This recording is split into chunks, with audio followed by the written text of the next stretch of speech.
Welcome to Conscious I, living in authentic connection and harmony with self, others, and the world. Featuring Ravi and Savitri.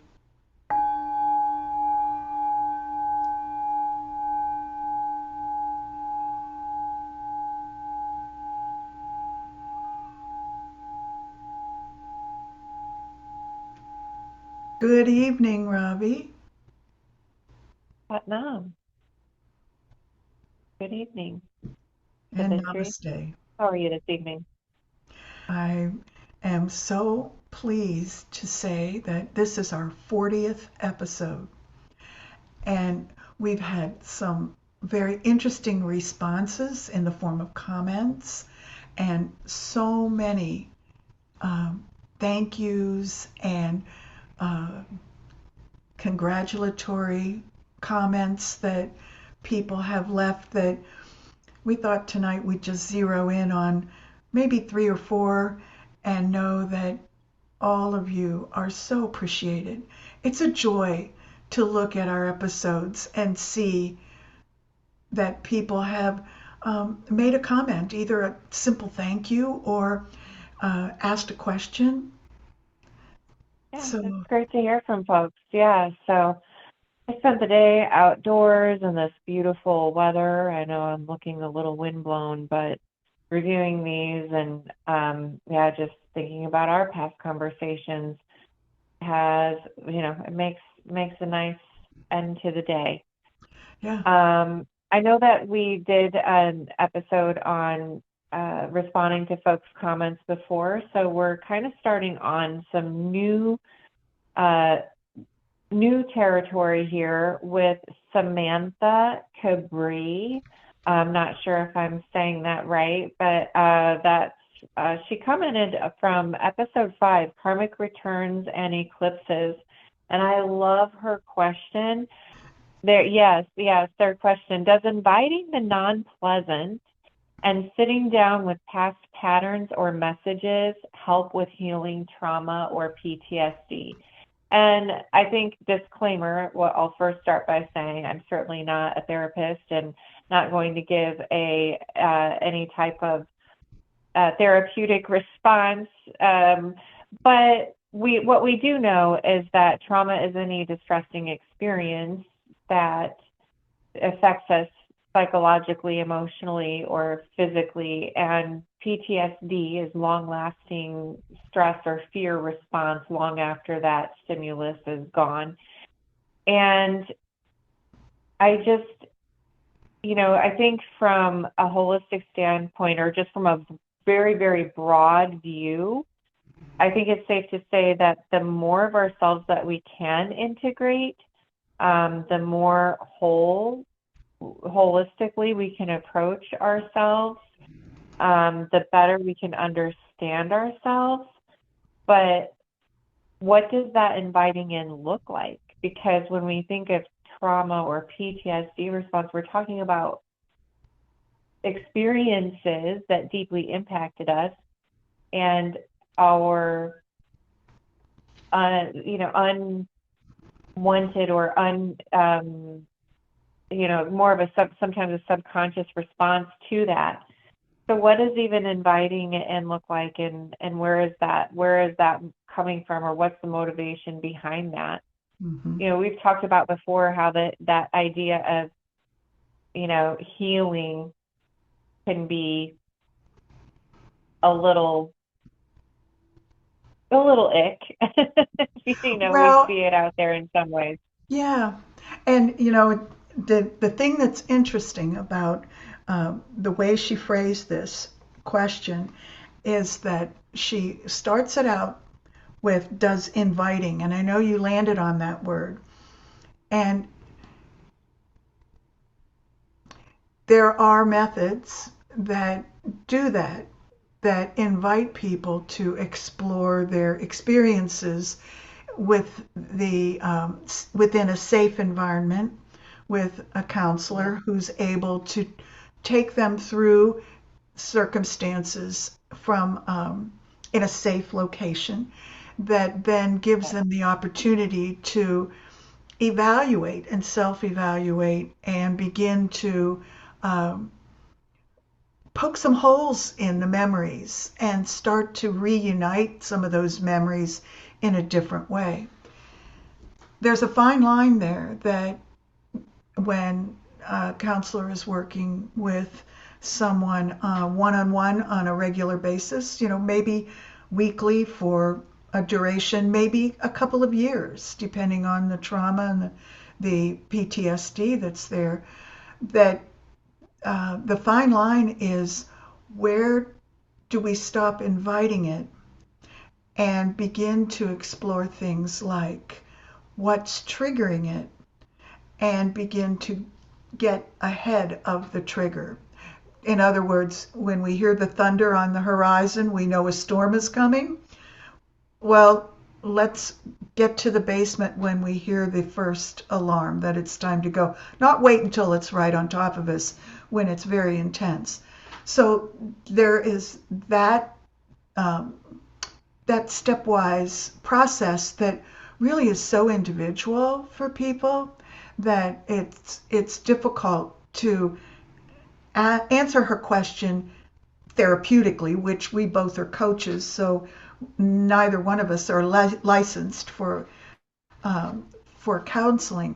So being able to look at it from that perspective and know how it works and find that boundary, I think that's where we walk up to that boundary and say, okay, we can have dialogue around this to help you to a certain point, and then now we've reached a certain stage where coaching has met counseling, and we step over into the counseling mode and they're referred to someone who has that additional training.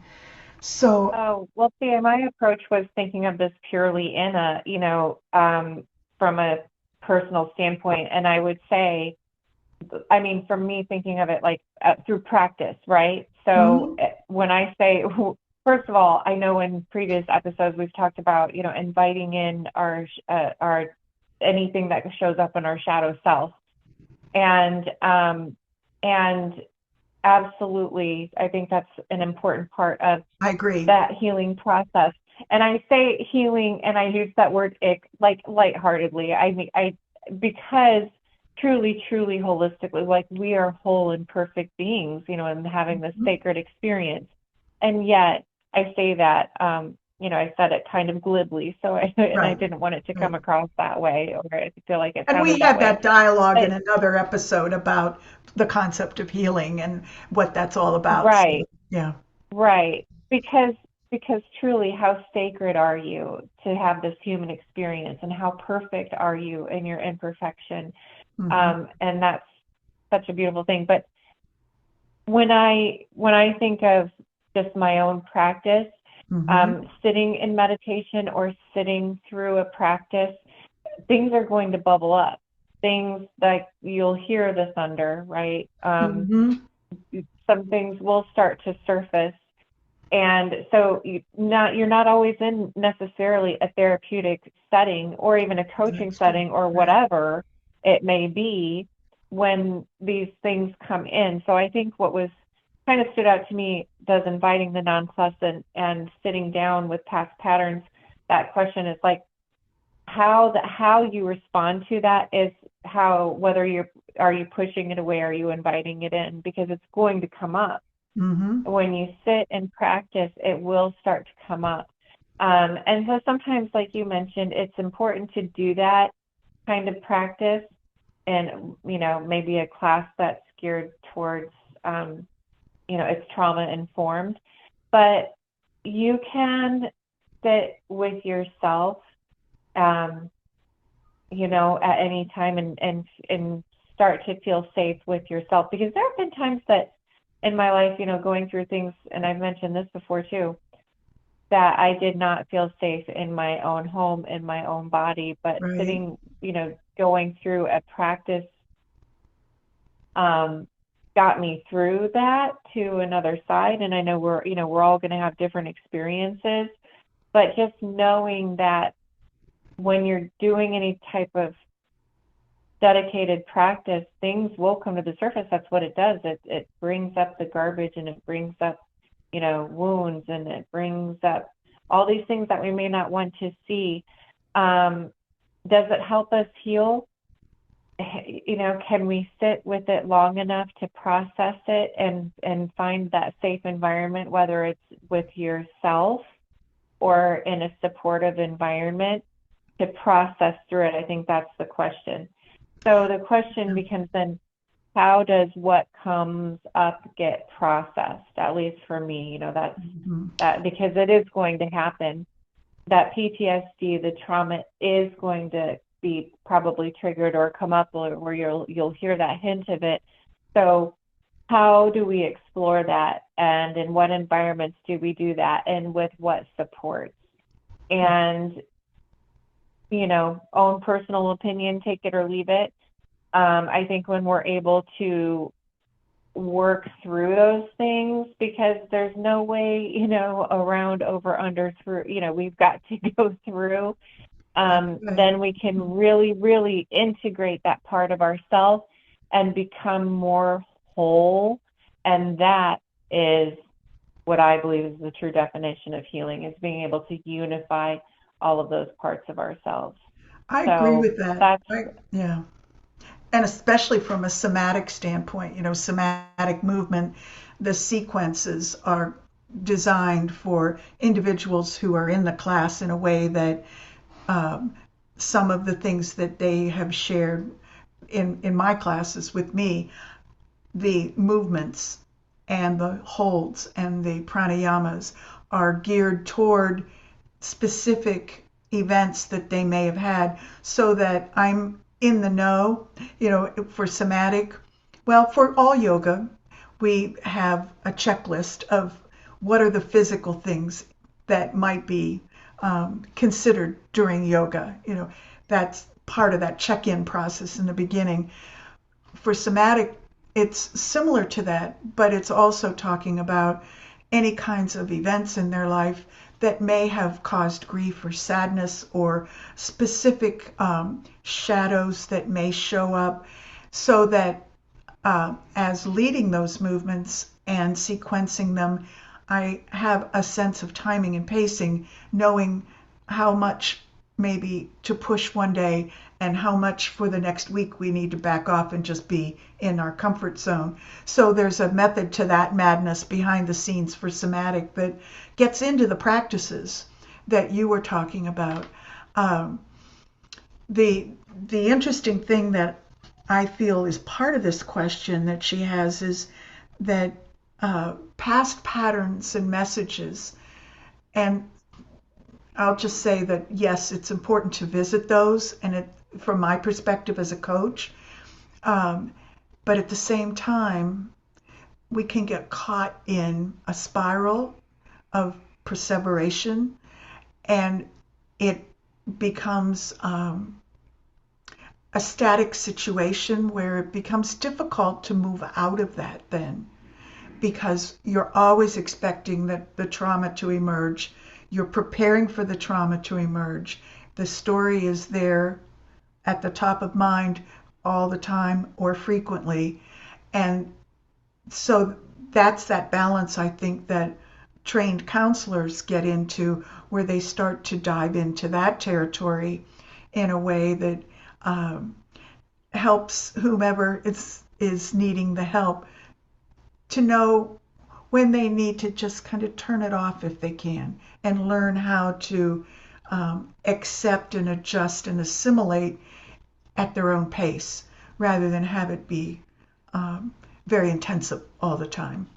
So, just my opinion from being on that edge of finding some people coming to that boundary where I refer them out to a counselor so that they can take their story and work and continue to work with me as an adjunct, but not as the primary source for some of their healing.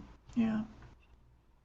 Well, I want to also kind of circle back, and I know I mentioned that it's, sitting with something and being able to integrate it into ourselves and become whole. But I would be remiss if I didn't mention, there are the parts of us that we decide that are not for us anymore and we're able to let go of. So there is both of those things that happen, and we through our practice or through inviting the unpleasant or sitting with those in practices or through counseling or whatever the modality may be, does it help with healing? I think again, it's our response to it. It's the response to when that comes up and how we move through that, work through that, and discern what to integrate and what to let go of. And then we are really kind of doing the Rahu Ketu thing, yes, which we are. right?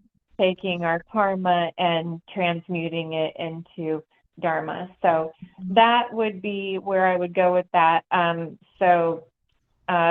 From me, that's a resounding yes. But yes. That was a great question. And then our next banger also is from Samantha Kebri, and we'll go over the spelling of that later. We'll circle back to that because I'm 1,000% sure I'm not saying that correctly as it's intended to be said.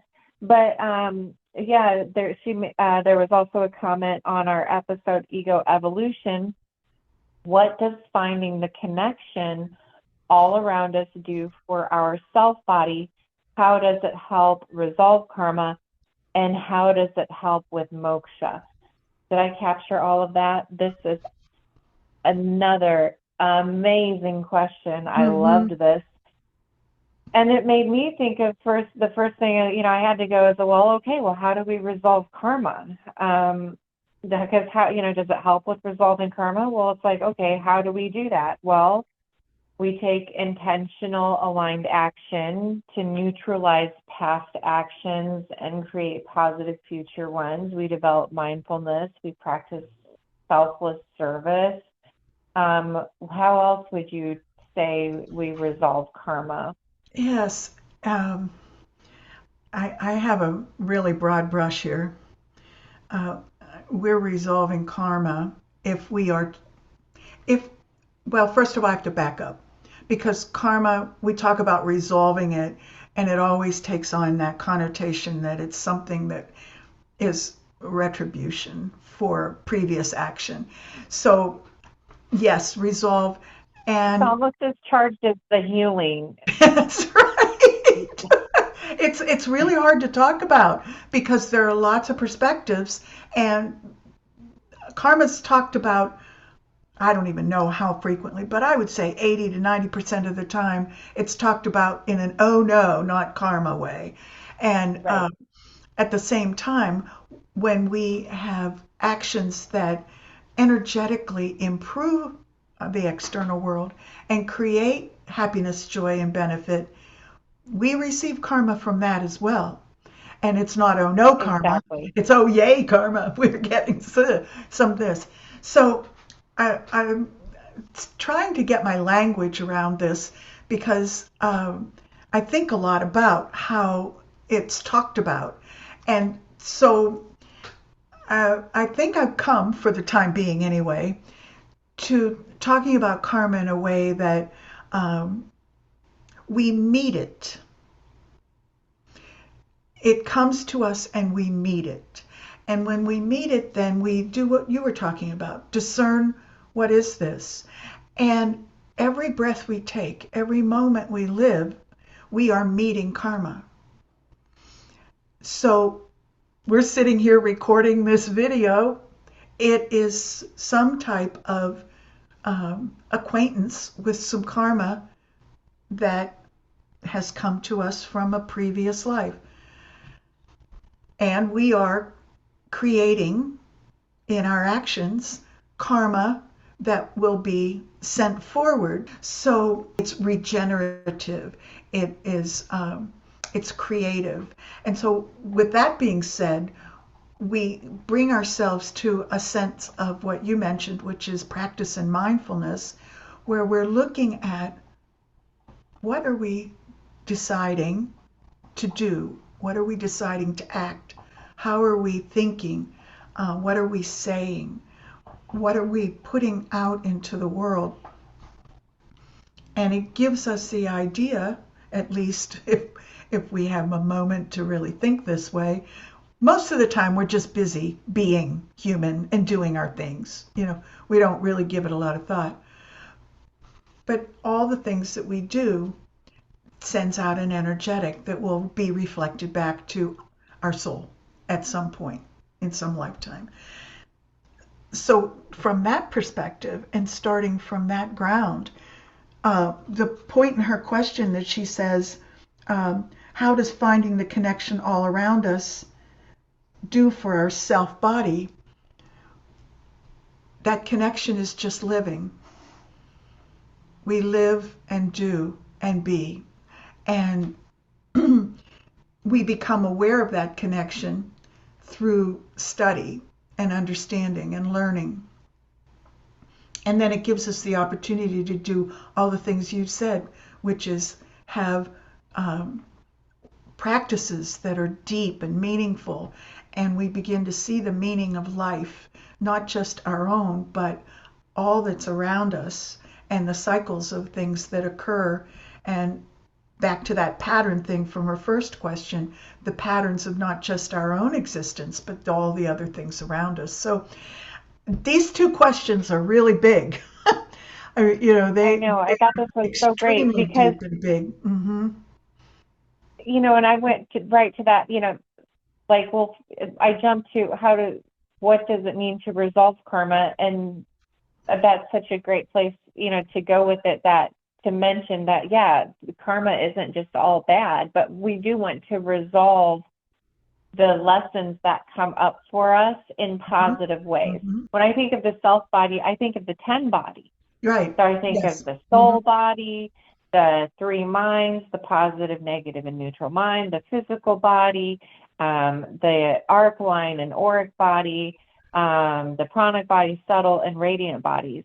And I think when you find connection all around you, you bring those bodies into balance, into greater balance, because you're starting to recognize and sense and experience your union with all things. And you start to recognize, and for me, it starts with the recognition that you're so much more than just this physical body. That's right. You're so much more than just the thinking mind. In fact, that thinking mind is the probably, the least important part of you, the one that we're aware of, that's, and it goes, we have this, connection, and we have our boundaries that we can now see with magnetic resonance, like aura photos. The arc line is depicted in all kinds of artwork, especially Christian artwork with the halo. So when we're connected with all that's around us, we start to recognize all that within us. And again, I feel like the better we understand ourselves, the more, and you can kind of ties into our last question, because the more we can recognize the patterns that keep coming up, that keep trying to help us work through the lessons that we need to work through to resolve our karma. Yes. So in a sense, that being connected, I guess to maybe say it and more clearly, you can't see yourself clearly without the reflection of all around you. Relationships, your connection with, nature, how you interact with it. So all of that is here for us to experience ourselves and each other, and ourselves in relation with each other. So we need all of that in order to evolve our entire soul. And part of that is resolving negative karma. That's because right. it's all karma, really, but transmuting that into dharma. So to me, that's why that connection with all around. It's not until we start really sensing and experiencing that connection with everything around us that we can really understand ourselves and maybe even see the messages or start picking up on the patterns that are going, oh, hey, this is a way, I got something to learn here. This is something that I can, I start sensing that there's something bigger than me and that there's a deeper purpose, and I can start tapping into my dharma in a more conscious way and using the lessons that do come up in a more intentional way to resolve and create, the more, what is it, um, the, perform more positive actions and burn through the negative of the past. And again, Yeah. like you said, it's generative. It's going to just create more karma, but in a sense and in a way that brings about more positivity than negativity. Yeah. And recognizing the patterns that come back because they haven't, maybe there's still some unfinished business, or maybe you just really blew it the last time and it has to come back and try again. Um, and Recognizing it when it's the little poke instead of the right, baseball bat. right, right. And the thing that she continues with her questioning is she said, "How does this help with moksha?" Where we talked about when we think of moksha, sometimes we get like big ideas where it's where we leave the body and we go to the divine and we become part of the universal consciousness, which we already are part of, but we no longer in a physical form. That's probably the ultimate moksha. We get moksha practice sessions along the way. One of them is what you just said, where you see that cycle coming through and you resolve an issue based on a lesson that is here in that you meet at this time in this lifetime, and you do a great job with it and you feel closure. That's moksha. And And you're liberated from it, yes, right? You're yes, liberated from yes. that hold, that grip that it had on you. Mm-hmm. And but I have to say, to your point, yeah, I went right to how does it help with moksha? It gets us off this planet, man, for good. Well, that's true.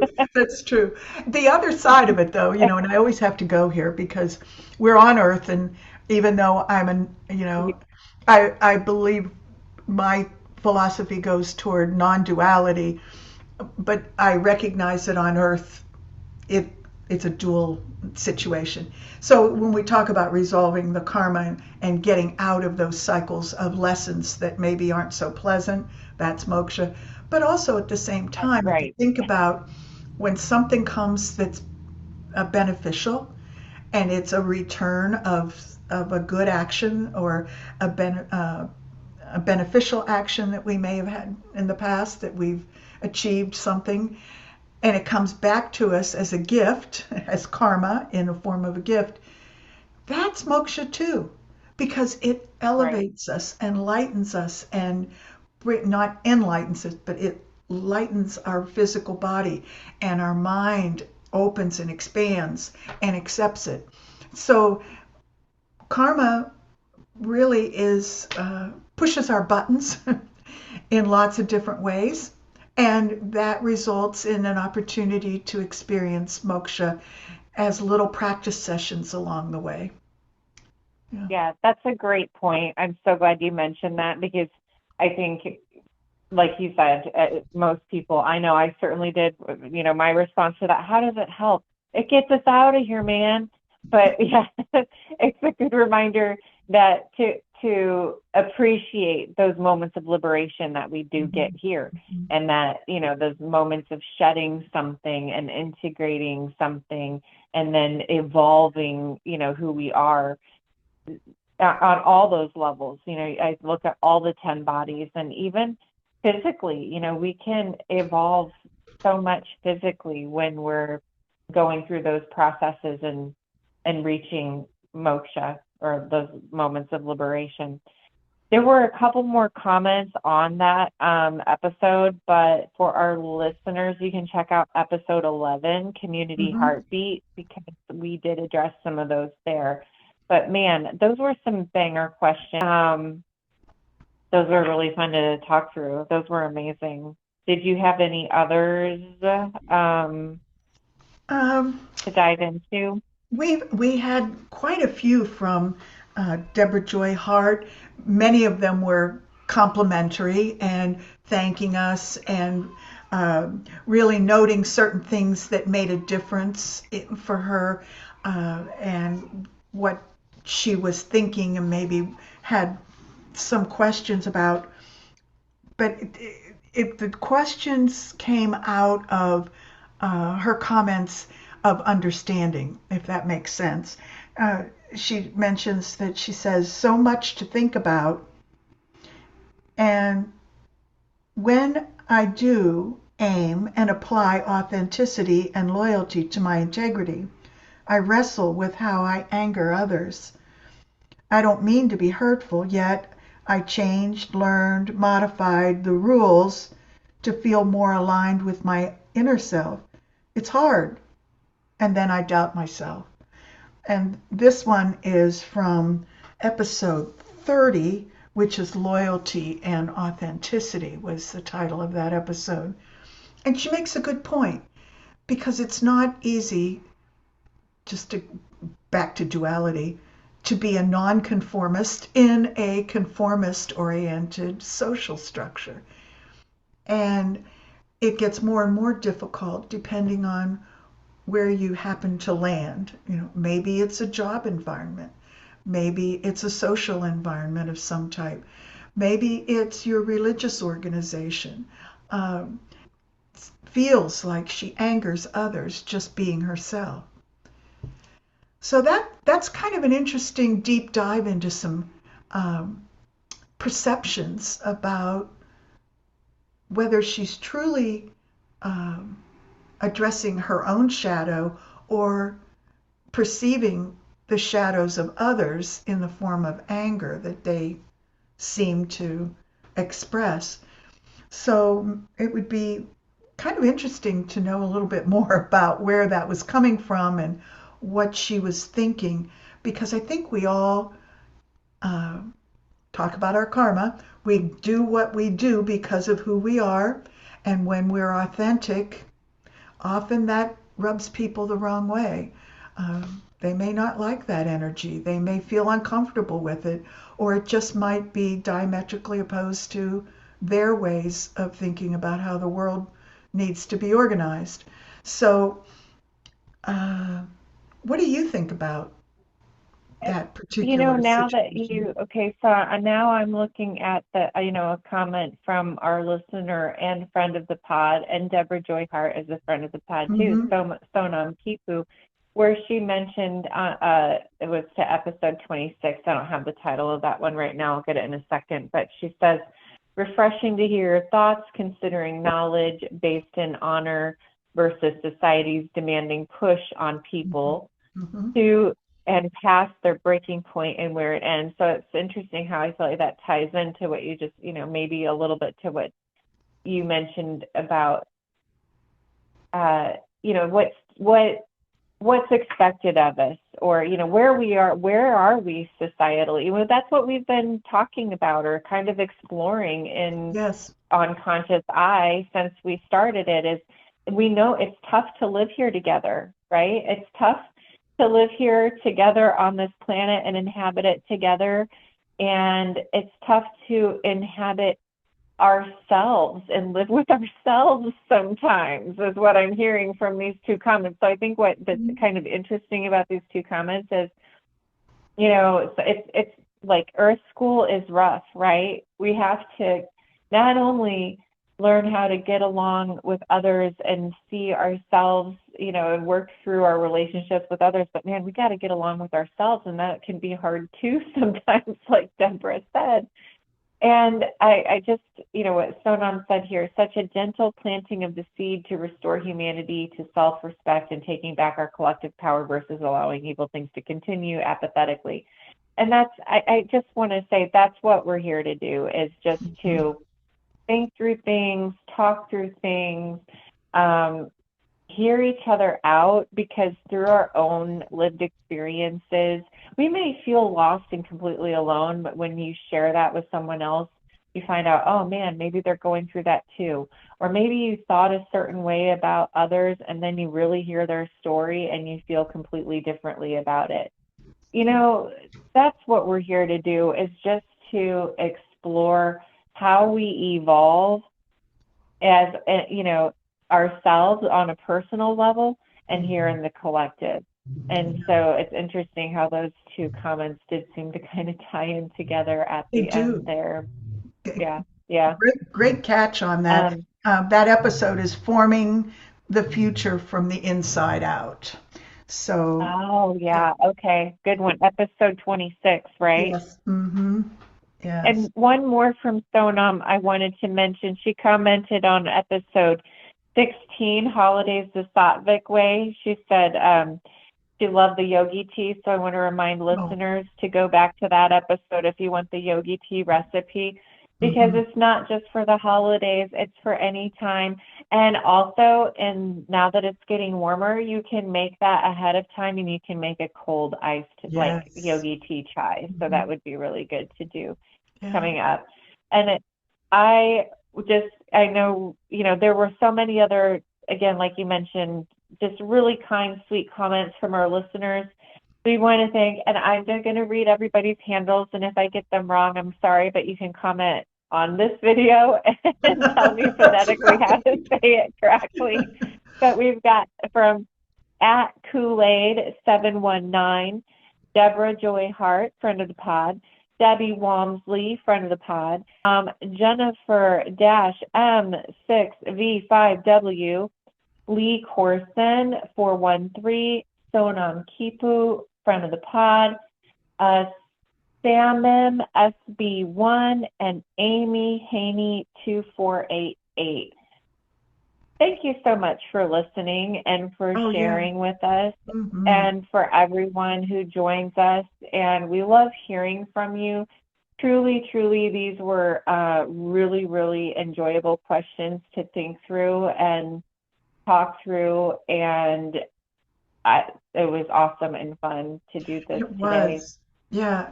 And I have to say, so that when people comment, know that we read the comments, and sometimes we have more time than others, so we may read them more frequently, and we may respond to the comment, and you can see it there.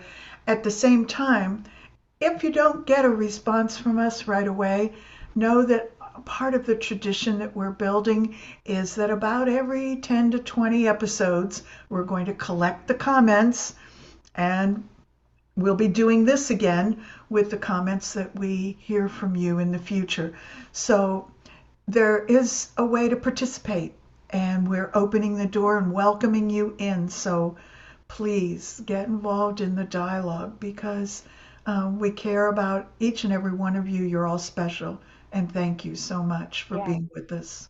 so grateful for you. And it is really, I just, I love, I just makes my heart burst knowing that people are listening and thinking and processing and going out there and being intentional in the world, Mm-hmm. looking through intentional eyes at how we can interact with each other, learn from each other, and build a more beautiful community. So thank you everyone for being here. And if you don't comment, well, comment on the video, but you can also email us at consciouseyes108108 at gmail.com.